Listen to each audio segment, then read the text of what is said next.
Hi guys, welcome to Robin Hood Diaries again today. Hope you're well. I previewed today as what could be, I guess, the perfect 1950s film. Well, let's say, well, it's been quoted as the top film of the 1950s or the perfect 1950s film. I go more with the second of its genre, let's say, and of that era. So, perfection, right? Okay, so we're talking about Douglas Sirk. Douglas Sirk, like I said, I could write papers on him all day long, but Douglas Sirk was the director of this film, Written on the Wind. He was a mainstream director, so he had a foot in the door in our heads, right? Mainstream, gorgeous, diving right into our homes and into our theaters with the likes of Rock Hudson, Lauren Bacall, and what have you, right? Foot in the door, okay. But his films are subversive, and you wouldn't think they were from a man like Douglas Sirk, because he's not necessarily like a liberal-minded kind of guy.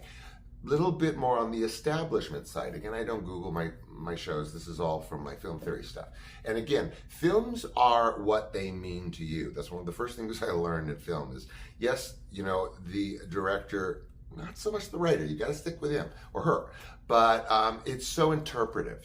They come out of these scenarios where it's like, look, whatever it means to you, it means, because it means so many different things. So Douglas Sirk was notorious for his highly stylized sets, and they are masterpieces. He's known as the master of melodrama or something, but his sets are masterpieces. They are frozen before us. Now, when I say the overall production design of all of his films, I mean all of his films are like etched perfection. Now, this is production design, this is lighting, and this, of course, is cinematography. Now, Sirk, that is integrated into, I just can't tell you. You have to see a Douglas Sirk film. So this particular film, Written on the Wind, is his masterpiece, I feel. And I mentioned subversive, right? It is subversive, and he knows what he's doing.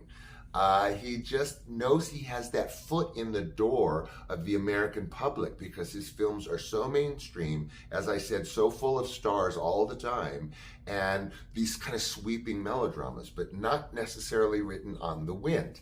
This is a subversive film, I feel, politically. It is certainly intellectually, certainly emotionally subversive. Okay, so, first of all, going back to the sets, his sets, like I said, are they're so masterful. It's almost like they're frozen, like they are unusable.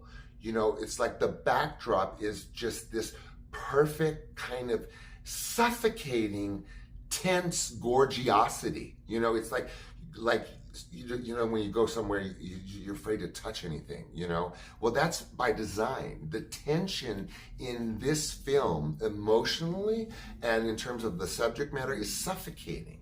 It's suffocating. What is everyone's motives here? Okay, so this is mega wealth and mega dysfunction. This film addresses wealth and dysfunction. So